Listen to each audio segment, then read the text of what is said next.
up, so let's go ahead and say go live. And all right, looks like everything's up, and I've already got a couple folks waiting on the stream. So good morning, everybody. I'm still just getting everything squared away. And I think we're looking good now. So hey, Bruce, how are you doing this morning? Good to see you. So just about, okay, got just about everything ready. I think I was running behind a little bit this morning, and now we've got it all set up. It's still really weird. I'm still adjusting to the new studio layout, and usually I've got screen here and then secondary screen here where I can move things back and forth.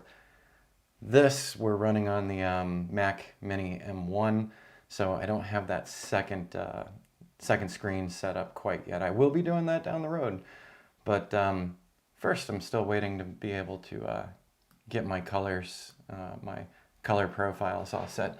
And unfortunately, the BenQ monitor, the 27-inch monitor that I got recently, it's not M1 ready, so their software isn't ready for getting the right colors. And my X-Rite, my X-Rite color calibration system is also not M1 ready. So there's Bruce, hello. All right, so I hope this little chat pop-out doesn't bother anyone. Hey, Ray, good morning. Good to see ya. All right, so we got a couple folks rolling in. So now when I go to check on the stream, just to see who's on here and if it's going, I always have to pop this little window up, thinking of one other way around it down the road. So, hey, good morning, Michael. Good to see ya. And all right, it's 8 o'clock, so I guess we'll get started. And for everybody who's new to the channel, welcome. My name is Rich Charpentier. I'm the channel host here. And normally we do a lot of drone talk and lately imaging talk and lately too much 360s, 360 photo talk, but it all ties together into building my small drone business. All of these different facets. So it's not just about flying the drone and getting some good video. There's a lot more going on to building your drone business, and there's so many different opportunities in this marketplace. All right, good. I'm glad it's sounding good this morning, Michael. That's we're using the Wireless Go again. I still want that Wireless Go 2, but it's okay. So one of the things I can say, so I've been putting together a new class, and I've been putting together a lot of classes lately. There's actually 4 in the hopper. Now there's 2 to finish edits on. But one of the things that I'm excited about, I'm trying to set up the audio the same every single time with this, and to get consistent audio quality for all the ongoing classes. I still have the Yeti over here, the Blue Yeti, and I do like the sound quality, but you know, when it gets moved around or if I go sliding way over here to do something, it drops out. So I love having the wireless setup, and hey, maybe down the road I'll get a test set of those Rode Go Wireless 2s. So today we've got this thing up on screen, so I've got a couple of topics for today. It's not just one thing. So today we're going to talk about Flight Radar 24, and that'll be coming up shortly. I think you'll find that interesting. One tour to rule them all instead of one ring to... I think we all need to be diversified. Absolutely, Michael, we really do. And the big thing is, when I get calls about drone work, oftentimes people also ask about terrestrial work, 360s, those things. So there's an assumption that if you're a good drone pilot and you're taking some really good aerial stuff, that you should probably be great at wedding photography and portrait photography and landscape. And, you know, just like any other business, there's a lot of different ways to go at it. All right, good deal, Corey. I'm glad it's sounding good. But yeah, so having a couple of market spaces is okay, because sometimes things slow down on one side and they pick up on the other side, which is what's been happening to me as we're getting into spring. So yeah, the one tour to rule them all, that's me making fun of, well, going along with Lord of the Rings, and we'll talk about that in just a moment. We're also going to talk about starting to do some live webinars. So coming up this Sunday, there's going to be an announcement that we're going to be doing a Zoom webinar where we can all sit around and chat, because I've been doing that a lot with individuals. So I've gotten communications from folks because of the YouTube channel, because of the class channel, and I found myself talking to people a lot about what they're bidding on right now. So I can see myself getting the Rode 2. Yeah, Ray, the Rode Wireless 2 would cut down this entire setup that I have and would really streamline things. I'm trying to get everything down to 2 cases. I'll show you guys that in an upcoming video too. But 1 case just for the drone, 1 case for everything else ground-based. And we're getting there because we have a lot of camera bags. We have a lot of cameras and a lot of strobes and all that stuff. I want to get to client locations with the smallest footprint possible and the easiest setup possible. So that's what I'm going for. And the wireless Go 2s could actually add to how I do things. So it's been on my mind, but in the meantime, this setup works really good. All right, so we're going to talk about the live webinars a little more. I'm going to give an explanation on some higher end classes and why I haven't been doing too many of them. And then one other little side topic that's been all over YouTube, and that is the new Mac M1s and the concern about swap space and utilizing your SSD drive for swap/cache. So we'll talk about that.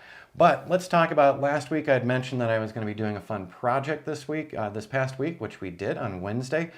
We took a ride over to the Tiz Gallery in downtown Prescott. So there's a lot of art galleries in downtown Prescott. It's an interesting place. We've got historic Whiskey Row, some of the old saloons, like the Palace. There's a big story behind their bar in there. And it's an interesting tourist destination. So a lot of people come to Prescott every year for recreation, like the Prescott Circle Trail and Watson Lake, all the different lakes here, all of the city parks, and always Whiskey Row. And so I know a lot of the different galleries in town. I used to be a co-owner of one of the galleries from 2008 to 2012.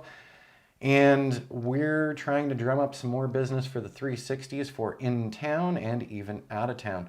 So I got in touch with a friend of mine who deals with Tiz Gallery, and I said, hey, we'd really like to borrow your building. And so it actually turned into just doing this for our sakes to now doing it for their sakes, so they are a client now. So there we go. That's a good thing. But let's go ahead and minimize this. Actually, we can just close that opening screen, and I'll still keep this up here. And let's go find, there we go, that's our live streaming. And here we go. So last Wednesday, we did a big challenge. So Jody and I both went in ready to shoot. This is part of a new class. I've already got a couple hours of it edited. But we went into the Tiz Gallery, which is in a 3-story historic building that was renovated not too long ago. Beautiful renovation job. And we went in to shoot with 2 different cameras. So what you're seeing on screen right now is shot with the Ricoh Theta Z1. So the Theta Z1 is one of the little 360 portable cams that's really convenient. And you can also do some higher end, higher quality stuff if you're using bracketing with it or their dual fisheye lens. There's multiple plugins for this camera. So there's a lot of ways to shoot with the camera, and that's, really awesome. Freebies can lead to revenue, Michael. Yes, absolutely. And this already is leading to revenue. Plus, we've already got the interest of a couple other historic buildings in town too. So when we're done with this stream today, I have a conference call about that. So I'm excited about it. But so we went in with the idea of putting together this new class on doing 360s in general. It doesn't have to just be the Z1, and it doesn't have to be a digital SLR. It can be whatever 360 cam you have at your disposal. So while I was running through the building with the Theta Z1, I took 27 scenes in total. It's a 3-story building. Jody was running around with the Canon 7D and an 8mm lens and the Nodal Ninja, which is a tripod head. It's a 360 head for DSLRs or mirrorless cameras.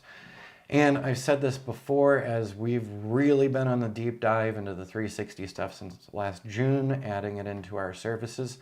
The DSLRs can produce some of the best results, absolutely. These smaller cameras still don't have the sensor size like we've got in our bigger cameras. So we've got the 5D Mark II, we've got a 7D, we've got a second 7D, we've got a dead 40D, and we've got the Canon M50 as well. A lot of cameras lying around here. But so the experiment and the challenge for both of us, I was going through this building shooting with the dual fisheye plugin. So that means multi-brackets. I was actually shooting 7 brackets from super dark to super bright, and then merging those together into an HDR DNG. The dual fisheye plugin on the Ricoh Theta Z1 actually does some of the merging for you, so you're not storing as many images on the internal storage of that camera. So that's kind of awesome. And what we got for results with not the biggest amount of editing time, but this is some of my results I'll take you through. Jody's still working through her edits, and then she'll be passing those over to me, and then we'll be doing a second tour for comparison. And in the course that I'm assembling, the course is about doing 360s in general and getting to do a big walkthrough like this, because this was no small thing. This is a sizable location. So let's take a quick look at it. And so the reason for my one tour to rule them all is because of what comes after assembling this. So once I put this together, we have it listed on Kula. Kula is a searchable location. You can randomly go on to Kula, find our tours and find other people's tours, so you can learn about places like TIS or other interesting places to visit. So not only is it up on one of my, well, it's up on multiple websites. After I finished producing this, we put this up on Explore Prescott. This is one of our sister websites. This is a fun website. It's a side project of ours. But whenever we do new stuff, we do a news announcement there, and we have several thousand viewers per month come to this website. In addition to that, so there's the tour right here. And in addition to that, we also added it to AZ Drone to talk about doing Prescott virtual tours. So it's on my business site. So let's see. It's on Kula, it's on Explore Prescott, it's on my business site, AZ Drone, and I also uploaded it to Google Street Views. So the work of one project of one 360 virtual tour can be posted in multiple places. So shortly after we have our talk today, it's going to be going up on the TIS website as well. So we've got all these different funnels into not only showcasing their gallery and the other services they offer in there, we've also got links from our other websites. So once you create this tour with Kula or Cloud Pano or Theasys or Pano 2 VR, you can get this out there. Not only does it go into your client's hands, but it can be embedded on any other website you want to embed it on. So suddenly this one marketing campaign for a gallery is now reaching across multiple websites and multiple websites of different genres. So that's why the one tour to rule them all came up. So let's take a quick look in here. Now, one of the things that we did is we had the walkthrough mode enabled on some things and not enabled on other things. So I'm just going to click on the scene, and it actually nicely moves me into the building. So one of the big things was we had some competing light sources. So we had some ambient, and then we had some cooler sources as well. By the way, when we turn this around, one of the other things that I really like with Kula and other 360 tour software will do this too. I'm going to go back to the entrance really quick, and I added an extra button because last year we also did a big tour of the Courthouse Plaza, and we're going to be extending that tour this year. But so we are currently inside the TIS tour, but if I click on exit to downtown Prescott, it brought us across the street from TIS. So there's the TIS gallery across the street. Yes, I'm going to go shoot something out front there, and I'll add it into the tour. That's another thing you can do, is add these things into these tours. But so it's getting the attention of more than just people interested in TIS gallery. They can take a tour down Cortez Street, and that's where a lot of the antique shops are. They can take a tour along the Courthouse Plaza, so they can go take a look at the fountain over here. And then we've got some still photos in there as well of the fountain. So not only do we do the 360 tour, we also do these candid shots just so that people can have areas to relate to. If we go back to that corner, there we go, there's the TIS gallery, and now we're back in. So we've tied a couple of tours together.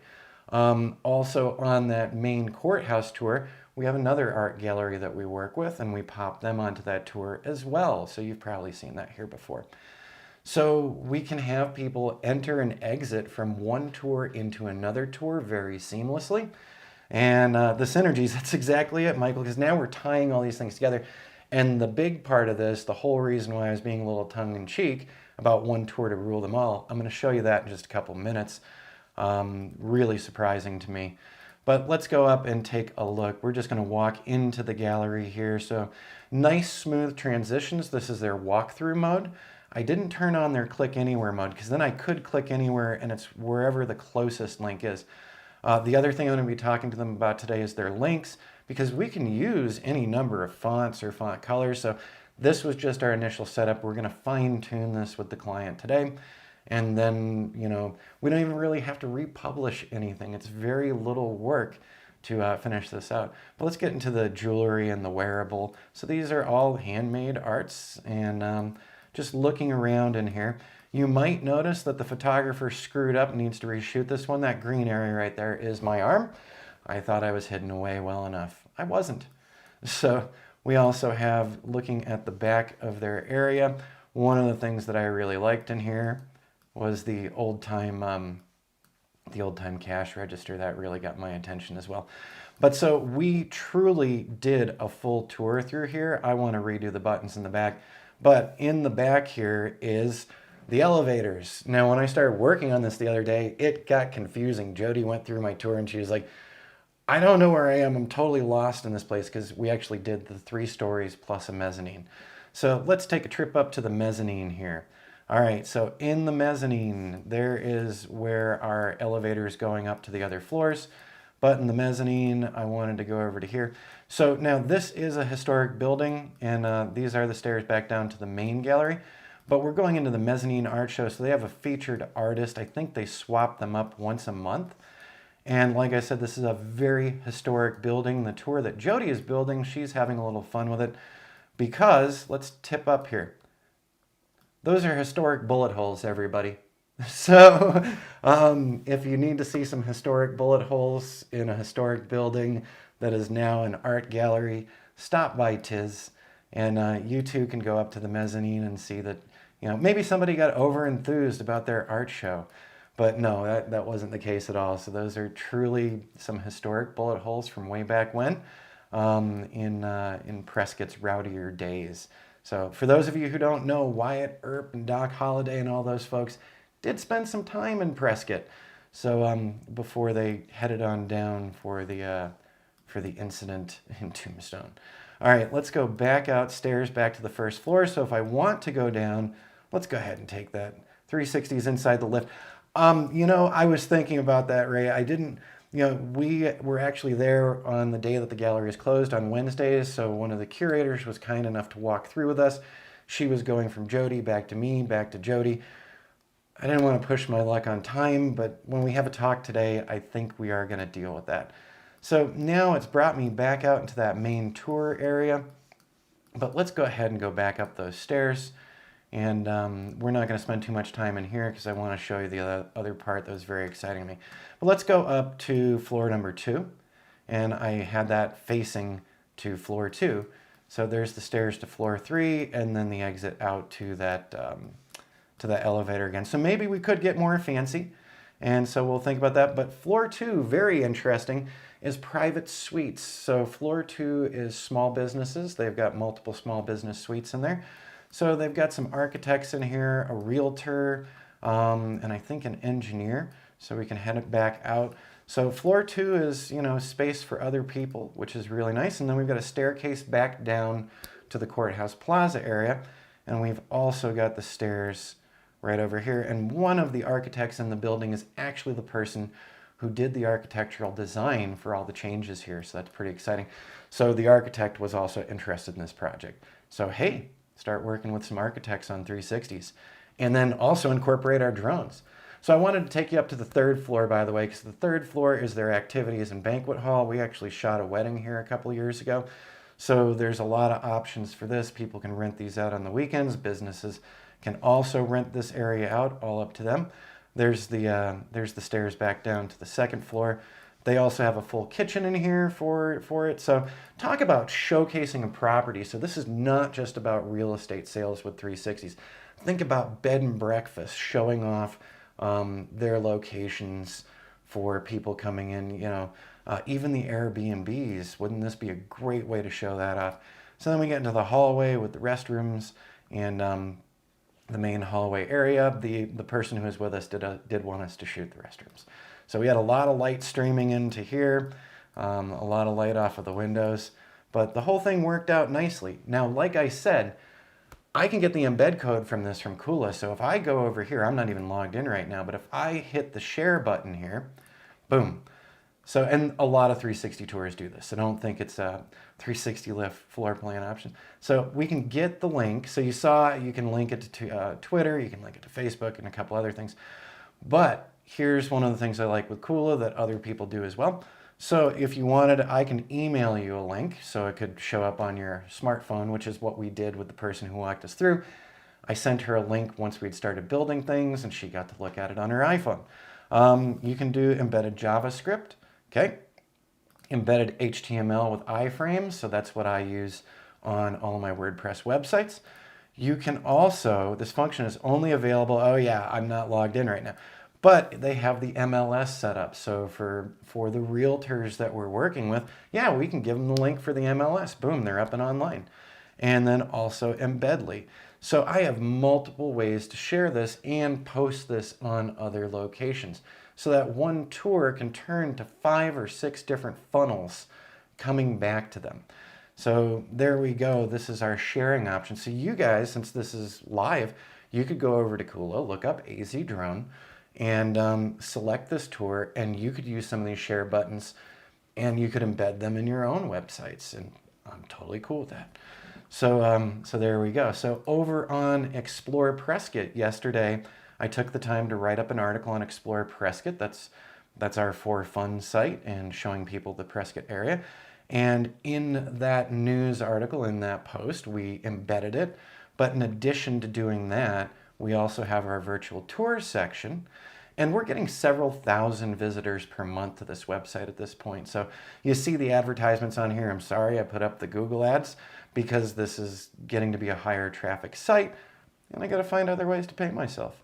So we get down into the Visit Prescott virtually, and you'll see we've got the Whiskey Row tour, courthouse tour, the courthouse lighting for the Christmas season. Now we have the Tiz Gallery, Willow Lake, Watson Lake, Pioneer Park. There's a lot of city parks here. I've mentioned that on channel before. Prescott, I think for a city its size, has more city parks than any other city the same size. Goldwater Lake's another popular one of ours. I don't know why, but it's a super popular tour. So this is all on our For Fun site. In addition to that, over on AZ Drone, I talked about the business case for businesses who are not realtors who might find value in these 360s, both interior and exterior. So we take them through all that. So this thing is already popping up in 3 locations, and it's going to be embedded on the TIZ website soon. So that's 4 locations. By the way, I do SEO work, so I utilized a program called SEMrush to check out their normal traffic flow. And their normal traffic flow is only a couple hundred visitors per month to their website. And in the meantime, we've got a couple websites that deliver thousands of visitors. But here's the big one that really got me yesterday. So in addition to all this, I didn't upload the tour. I uploaded the images to Google Street View. So I'm a Street View trusted photographer, whatever that means. And so I've been loading these things to Street View. Now, I can't load my links. I can't load my Kula presentation. Google's got their own thing going on. But Google has started linking these things together. Maybe market 360s to tour operators. Michael, you are not the first person to say that. Jody's aunt, who is a tour director, she does cruises and things, and of course she didn't get to last year, but she was thinking this would be awesome to have some of these 360 tours for the locations they're going to.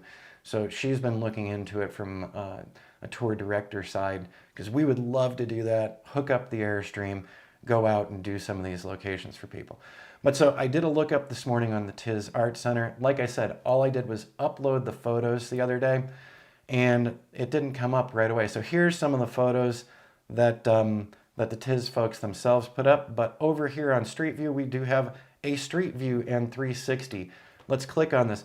These are the images that I uploaded to them. It took a couple days.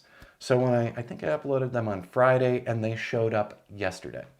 Now, this isn't the astounding or astonishing thing. I'm getting all excited. Why? We'll see that in just a sec. So if you are shooting close enough together, Google Street View is starting to link these things for you now. So the links that I have to build into Kula, Google Street View is doing this automatically. You don't get to put labels or anything in here, but look at the X on the floor here. I'm going to move over here and look down at that X. So that's where the camera was.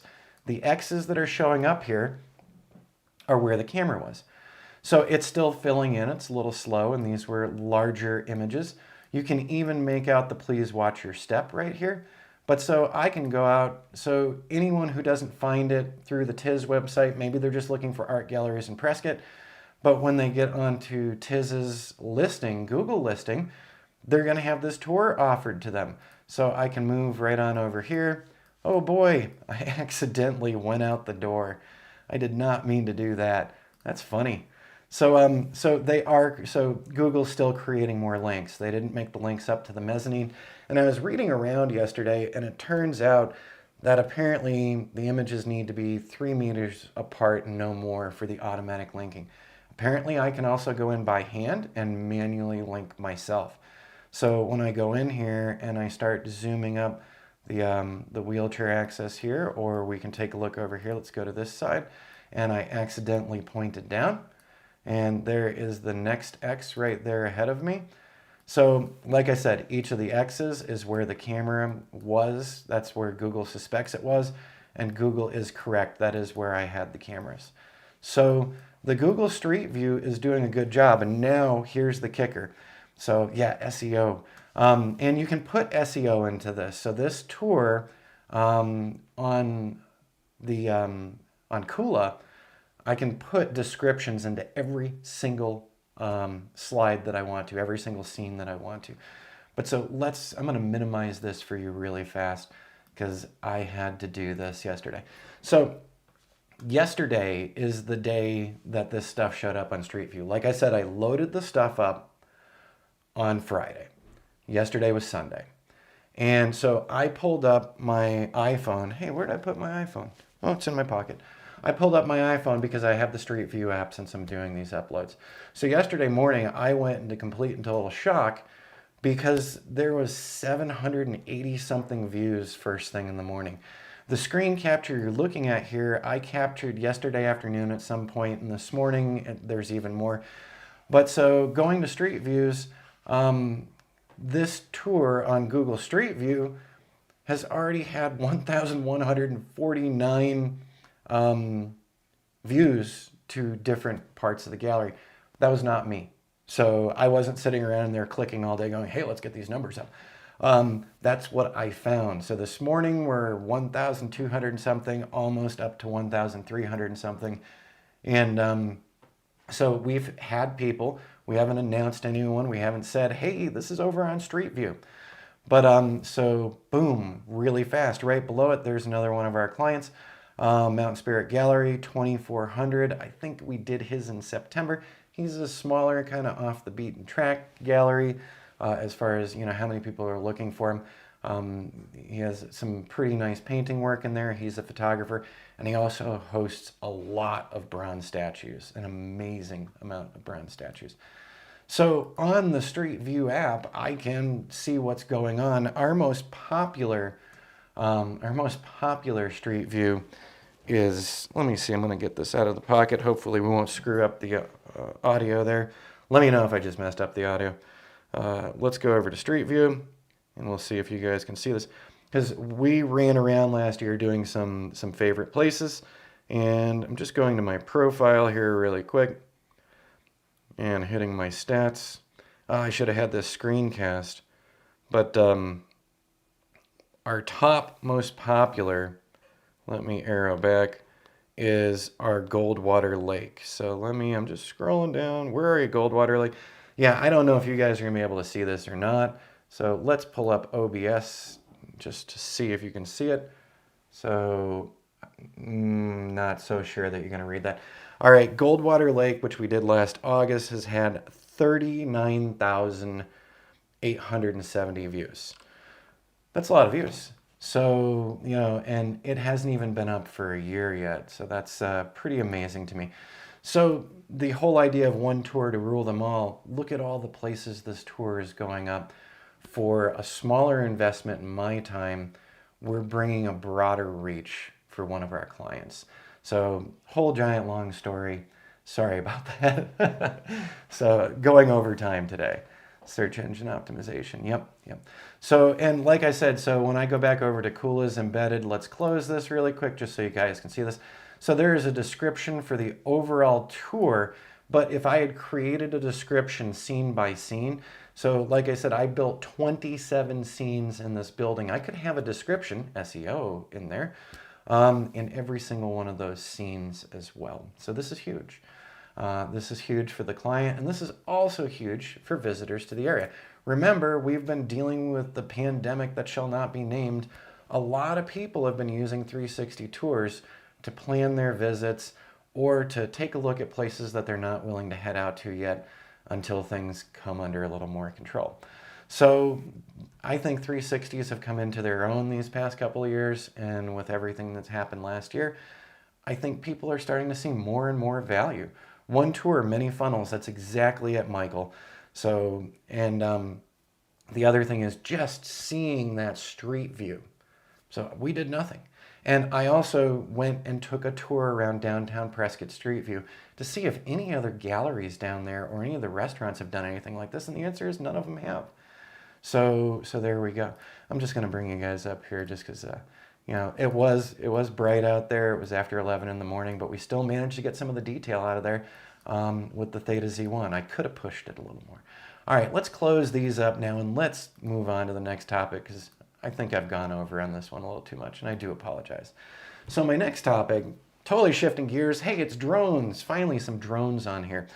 So I don't know how many of you have heard of Flight Radar 24, but I keep meaning to talk about it. I'd had someone suggest it to me a while ago. I have Flight Radar 24 on my iPhone, and you can also go to flightradar24.com. And so here I was just doing Kprc, and that's the Prescott Airport. So here we are. And wow, there's a lot of flights around us. So I'm just going to go ahead and zoom in here. One of the reasons why I wanted to talk to you about this one is because I had mentioned last week I was contacted by one of the builders in the area with a potential contract. So I wanted to show you. So here's Kprc. And so we all know the 5-mile radius around airports that we might have to use Lance, or there might be areas that are 0 feet above ground level. So I go into Kitty Hawk and, you know, check out things to see where I can and can't fly.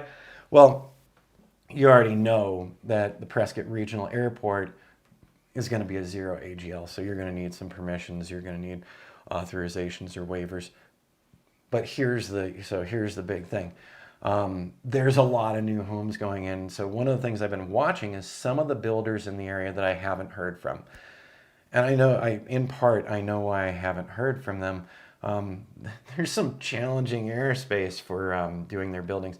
So the company that contacted me a little over a week ago with multiple jobs, 25 jobs in one place. I can't remember how many she said in the other place. I just want you to see. So this is Kprc. This is Kprc live right now. We got a plane coming in. Looks like we got some people parked here. I can even click on this plane coming in. So for those of you who have not seen Flight Radar 24, check this out. So this path is associated with this plane. I can't get the info on this plane, but sometimes it'll say Embry-Riddle flight. It actually gives me some of the flight information. But we can see where these folks have been flying around. Now we've got Embry-Riddle University here. We've also got guidance helicopter.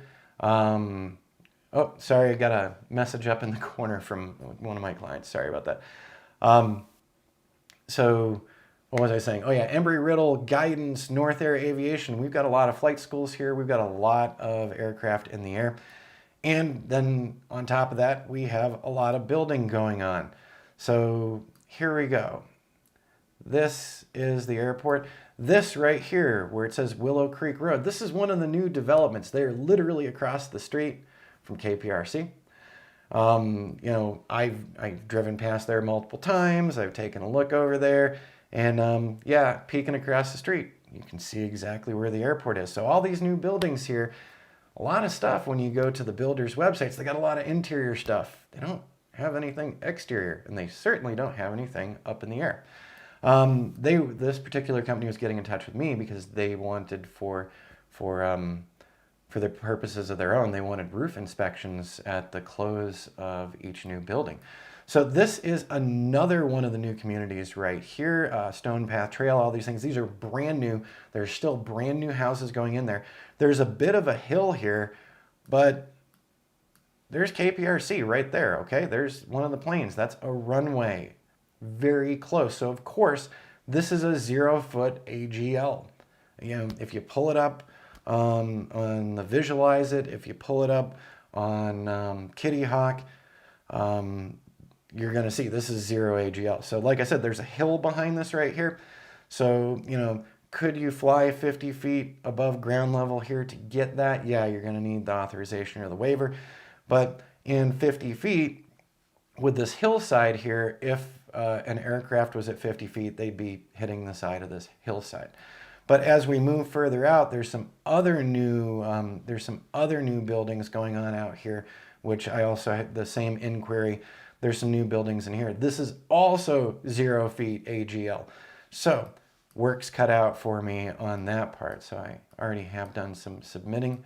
And if we come back in here, yep, so we've just got this one plane. Let's zoom out here and see who else we can see.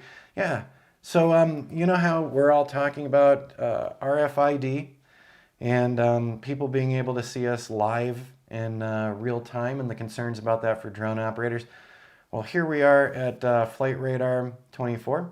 And so this particular plane, N4809J, private owner. Let's go click this one over here and see Flight Radar. And this is an Embry-Riddle flight. So there we go. So if in your own local area, yeah, you can actually check these out, Ray. Yeah, drones. Hey, we'll have some more drone stuff next week. So I will be flying this week, provided the weather's okay. But apparently somebody said the snow word for Thursday. We'll wait and see. But surely aircraft have set flight paths. Drones can work around. So, you know, they've got their standard flights out of here. So when we're looking in, we've got the longer airstrip here. We've got the shorter over here. They do have their patterns. They do have their flight paths. Where we have moved recently, even though we're kind of a good distance, there is a flight path near us. So my new location is right on the border of a 0 AGL. So guess how many flights I've done here so far? None. If I go a couple of blocks away, you know, just a little distance away, I can fly. So, you know, we've got some regular flight paths, and I will say to you, so I have my Airstream in storage right now. My Airstream's in storage right about over here. So don't go looking for my Airstream. So right in here somewhere is my Airstream. And I do go over on weekends and stuff to get things ready, to have it ready if we're going to take another trip. And I just like puttering around at it. And so can you see the path right here? Right down here to my Airstream. So whenever I've gone to bring stuff over to the Airstream or take stuff out of the Airstream, like on a Saturday or Sunday morning at 7 or 8, it's literally well in the Airstream. Wow, wow, wow. It's just flight after flight. So it's a lot of these students training and practicing. And this is where a lot of these new residentials are. So this traffic circle, this is all new homes. My Airstream's somewhere over here. But so they've got that flight path. And they've just got plane after plane on the weekends. And like I said, so we've got a lot of teaching flights here. But there's also a lot of commercial stuff going through. As we zoom on out here, just look at this. So for those of you who haven't checked out Flight Radar 24, it's kind of fun. So, you know, when I finally put the app on my phone, the app's free, by the way. They have ads in it, but if you sign up to it, and I don't know what you get out of the signups. Let me look on over here. Hey, from Texas, nice to see you, Mark Hall. Thanks for joining in. And let me see, Michael, sometimes recreational fixed-wing pilots fly unpredictable. Yes. And so, you know, one of my favorite places to fly, and it's legal, and, you know, I still have to do Lance, is, of course, Watson Lake Park, which many of you regulars here have seen. So here I can get 400 feet AGL, but if I go just a little ways up, it drops down, and same here over at Willow, and then boom, you move up a little further, and it's just 0, 0, 0. So I actually have to give a call to the home builder to have a chat with them this week to talk to them. I think we've got a resolution where if they could give me a couple more rooftops at a time so that we don't have to keep doing requests here, we might be able to get these done. So we'll see. I'll be giving them that call this week. So just wanted to show you all that Flight Radar 24. Then you can check, if you've got some controlled airspace around you. Might be fun and interesting for you to take a look and get an idea of where these planes are going. So the other thing that we have to watch out for here very closely, we're going to be coming into fire season again here. And so when fires hit in this area, the slurry bombers are all coming out of Kprc. And those guys are low, and there's always going to be TFRs when they're operating. But, and they're interesting to see when they're flying low over here. Let me tell you, when I lived over at Point of Rocks, we'd see them coming in real low above the rocks. But we knew what they were doing, and we knew why they were doing it. All right, so that was the flight radar. Let's take a look over. Oh yeah, so just letting everyone know, so the folks on my Patreon channel already know this. Coming up on this Sunday, I'm going to be doing some live webinar stuff. So we're going to be doing some Zoom calls with your questions. And we're going to see if we can chat together about these things, because I know that some folks who stop in here on channel have their own expertise with their side of the drone business. So I figured it'd be nice for us all to actually meet each other. So we're going to be doing these twice a month, every other Sunday. It's going to be 8 a.m. Mountain Standard Time, which is 10 a.m. Eastern Time on Sundays, because I've had a couple of Sunday requests from my patrons so far. So I've heard you guys, and so this upcoming Sunday will be our first one, and we'll see how it goes. 40 minutes to an hour. If it goes over that, then I'll be buying some time from Zoom. So I just want to let everyone know, and I hope to see you on Sunday. This should be fun. I've met a lot of regulars on channel, so I've had a lot of offline conversations with all of you. I'd love to put some faces with the names as well here. So that's going to be coming up. I hope you're looking forward to it. Now, I wanted to answer a question that I had from, I've had it from a couple of regulars now. People asking about doing higher end classes, thinking about like RTK setups for construction sites, those types of things. I get the interest. And the thing is, so doing the higher end classes, not much, Mark. I've been reading around on remote ID. I know that there's been some things are getting delayed with the latest rules. So I subscribe to SUAS News and a couple other ones. I can put some links up. So usually I don't plan on doing too many news items, because there's a lot of great people covering, what's up with the FAA right now and the latest things. So so there we go. You're welcome, Bruce. But so I try to avoid, rehashing the news, because there's a lot of great folks, there's a lot of channels out there. But like I said, I get my SUAS news in email just about every day. So, I go through and give it a read. And good morning and welcome to the channel. Thanks for stopping in. And yeah, so where we were picking up here. So I've gotten these questions on, getting more complex, setting up the ground control points. Yes, I do that. But getting into the higher end classes, I've been enjoying doing a lot of the beginners classes, number one. Number two, the higher end specific, starting to get into niche markets, there's a lot less people who want those classes. So while I'm interested in mapping and modeling, the next person sitting next to me might be into NDVI and doing agricultural sites. And we start getting into these smaller and smaller, very specific course materials. The most popular classes online, if you go look around and you do a little checking on sites and their traffic, the most popular classes for drone work, any kind of drone stuff, is the Part 107 classes, of course. The other classes that are pretty popular are the tutorials on the newest, the latest and greatest drone. But the latest and greatest drone becomes another one in 3 months and another one in 3 months. So it's, there's a lot of people on YouTube already covering that. They show the new features. So a lot of people aren't willing to pay for more in-depth classes, because they're like, well, that one's free on YouTube. So one of the big reasons why I haven't been doing the deeper dives in, let's say, a Metashape, is because putting 8 to 10 hours of recording time and writing time and editing time, and suddenly the entire thing turns into 50 or 60 hours of my time when it's done for an audience of only 50 to 100 people. I can actually be more productive elsewhere. So that's one of the reasons. So I hope that doesn't sound like I'm being a jerk or anything. I'd love to do some higher end courses for folks, but when I start looking at some of the niche courses that I've even done on my own versus the more generalized courses attract more interest. And those niche markets, well, the people in the niche markets really like those classes.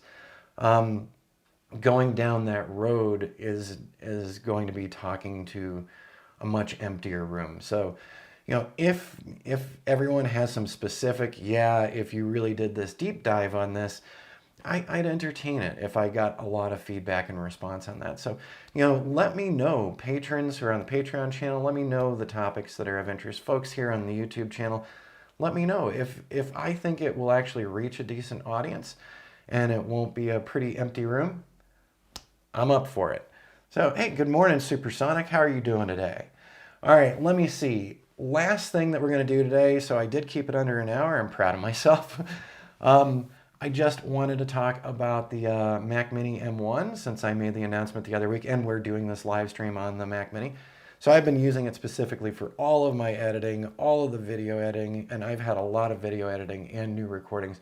I literally spent hours the other day going through that virtual tour video, which is coming out really good, so I'm excited about it. But it's all happened on the Mac Mini.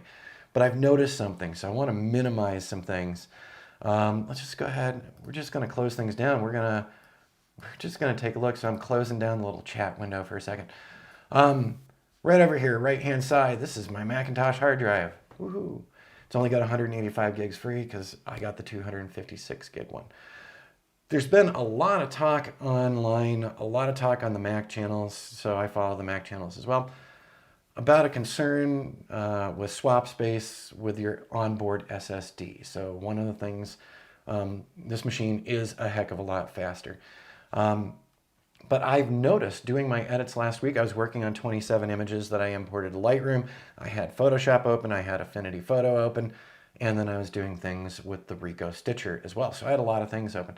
Oh yeah, and I was recording with iShowU. And as I was opening up and closing windows and minimizing things and maximizing things, I looked over here at the Mac hard drive, and I remembered that at the start of the day, it was at 187 gigabytes, and I had not saved anything new to the onboard drive. Everything that's going on is going on my external drives. So my libraries, so my Final Cut libraries, my new collections of images for Lightroom, they're all going into the BenQ 2021 drive. Why did I name it that? I don't know, it's just changing things up. But what was really super interesting after working on those images, those 27 images with Lightroom still up, I minimized Lightroom, I looked over at my Mac hard drive, and it was at 160 gigs. So right now it's at 185. When I first booted up this morning, I was at 187. When I close everything down and I do a reboot and I come back to it, it's going to be back at 187 again.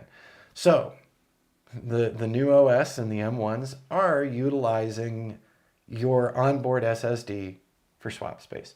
And in some cases, it's getting larger. My worst case scenario is a little over 30 gigs. But this puts something else in the back of my mind about, installing new applications. This is why this is going to be the video and photo editing system now. Because if I start loading up all the other programs I have, if I throw Metashape on there, if I throw the Pix4D demo on there, if I go through and shove all of the different applications I have onto this, and then it's looking around for swap space, ugh. So the big controversy with a lot of folks is they're concerned about how many read writes take place. And that you could actually, I'm just cleaning this up here, you could actually shorten the life of your SSD. So there's been a lot of talk about that and a lot of, Apple's doing a bad thing here. I don't know if it's a bad thing yet because I've watched a couple of folks, well-known Mac reviewers who do benchmarking and things on how long it's really going to cause a major problem. Let's pull our chat window back up to see if anyone popped in. Doing good. I do have a Discord, Supersonic, but it's actually a game Discord. So I've been thinking about making a Discord for this channel as well. And so everybody, down in the comments below, let me know, would a Discord channel be worthwhile? Because like I said, we're going to be doing every other week on the Zoom calls. But, I like building this community. I like the fact that I've been seeing it grow and seeing new faces and seeing faces who've been here for a bit. So you guys have been awesome. Thank you. All right. So if you have any thoughts on the Macs, the new M1 chips and the swap space issues, I'd love to hear from you down below as well. So just let me know about that. So we're just about wrapping up here, and I just wanted to thank you all for popping in again and spending some time. So we also do have our Patreon channel, and the Patreon channel gets access to some new stuff that might not be seen here on YouTube. So if you guys are interested in that, pop on over there. And also, just to let you know, I'm just going to go here, az-drone, az-drone.teachable. I just wanted to say, let me see, look down here, Supersonic Gameplays. All right, cool. Easy Drone t-shirts. But congratulations, Rich. It's your business is buzzing. It is. We've been doing good. So, and we've been adding some new things, which is what I wanted to show you over here. So there are a couple of new courses. So here's my business plug at the end of the whole stream. I like talking to you guys first. And if you look down in my show notes below, you'll see the links to our latest classes. There will be some more links going up this week. There will be 2 more classes being released this week. These are classes that I've been working on for a couple months. So they're finally at the ready. But the latest things to hit here, just so everybody knows, our free one, the 360 virtual tours from the air, building tours with drones. It's a very short video, but it can give you some ideas about what you could do for outdoor 360 tours. After everything we saw about these lead funnels this morning with the interior tours, just think about exterior tours for a few minutes and see if you can add it into your repertoire. We also have the Beginner's Ricoh Theta Z1 class, which was just recently released. And if you're like me, when I first started with the Theta Z1, I said the instruction manual was useless, and it was also in type print that was so tiny I couldn't read it. Thank you, Mark. I appreciate that. So that's awesome. Welcome to the Patreon. You'll be seeing some extra messages this week too, because you guys are going to help drive the first couple of Zoom calls.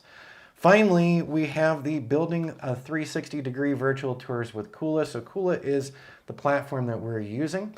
This is a couple of hour class, and I'm going to be doing classes on other 360 cloud-based tour software as well that's worth your time. Those that really aren't worth your time, that might not render things as nicely, or maybe they're overpriced for what they're giving, those ones are not going to be turned into classes. Things that can be useful to you and the people on my channel, that's what's getting turned into classes. Because I was going to do a class on Theasis. I love some of the features of Theasis. I think it's really robust with the tools I can use. But the color quality is off. I'm not kidding. I did a video about this the other day here on YouTube. So it was a quick video about Theasis. So if you look on my channel and just do a search on Theasis, you will find that video and see why I'm not doing a full course on it. It's very disappointing because it's got so many powerful tools, but I just can't recommend it. And the price point on it was way higher than Kula. So I know I get some more features, but if it doesn't look like the scene, and if there's a lot of pixelation and additional noise introduced, I just can't recommend it as a tool if you're trying to use it professionally in your business. So yep, there we go. There's my plug for my stuff for the week. And like I said, I hope I don't go over the top with that. And if I do, let me know. We'll try to play it good. But first and foremost, I like to bring you guys additional information, some ideas that you can use and apply to your drone business and your building businesses as well. All right, with all that said, I really need a drink of water. My throat is getting dry, and I need to get ready to have a conversation with that client about the site. So once again, be sure to like and subscribe down below. That does help us with our outreach. And also you can check the show notes down below with links to some of the things we've talked about and links to our own courses as well. let's pull that window back up here because we're just about wrapped up. And Supersonic, I'm going to drop you a note a little later, so we actually know each other in real life. We'll see you next week, Bruce. We'll see everybody next week. I've had a good time here, and I hope you have too. And now I'm just searching around for where I can go ahead and end the stream. I've got to get that second monitor set up soon. All right. It's just so weird to me now because I'm working on this and I move my mouse over here and it doesn't go over here because it's my iMac. All right, everyone, wrapping up the stream. We'll see you again next week, and hopefully we'll see you this coming Sunday for our first Zoom test as well. Watch on channel here for that announcement as well. Have a great week. And we'll go ahead and end. And